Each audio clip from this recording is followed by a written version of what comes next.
عاونك يا ساكن سوينا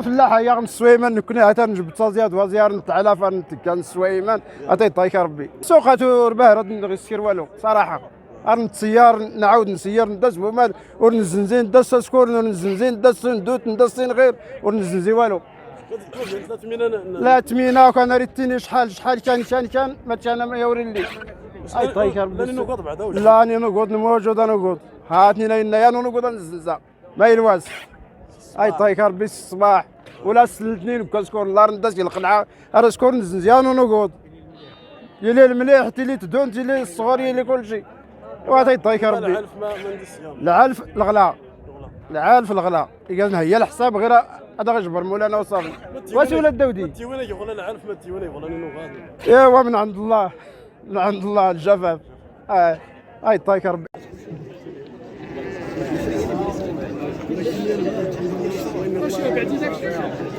اليوم كما كتشاهدوا حنايا في السوق الاسبوعي ديال قلعه مكونه سوق الاغنام.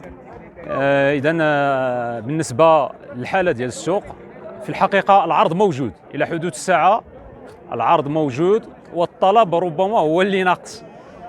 اما فيما يخص الاثمنه فهي تتراوح ما بين 1500 درهم خروف يمكن صراحه جيد الى 4000 درهم حتى 5000 درهم. اذا في الحقيقه بالنسبه للاغنام ديال المحليه راه موجوده، اما الاغنام المستورده فلا وجود لها في السوق الاسبوعي الى حدود اللحظه.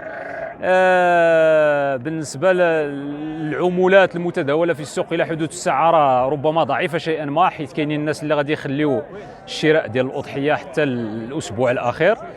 ايوا كما كتشاهدوا راه السوق راه مليء عن اخره، ونتمناو الاثمنه تنقص شويه نظرا للحاله الماديه ديال المواطنين وارتفاع الاسعار. نتمنى من الدوله التدخل لدعم الفلاحين ودعم مربي الاغنام ايضا لكي تكون الاثمنه في متناول الجميع. تحيه للجميع.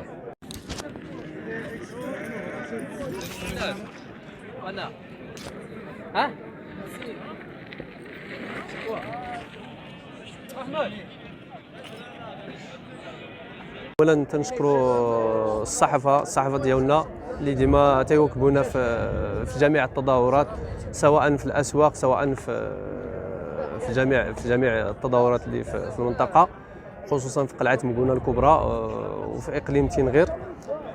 كما لاحظتوا معنا راه الاثمنه ولله الحمد اليوم في المتناول ديالها. تقريبا راه كاين واحد الانخفاض ديال 15% حتى 10%.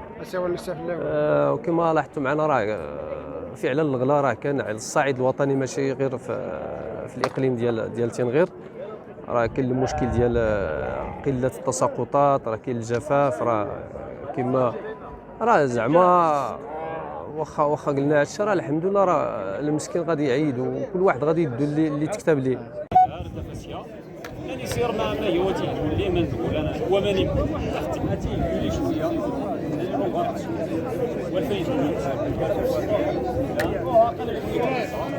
سمعت شامي الدوتا وانا ما تسيد وياه وانا ما تسيد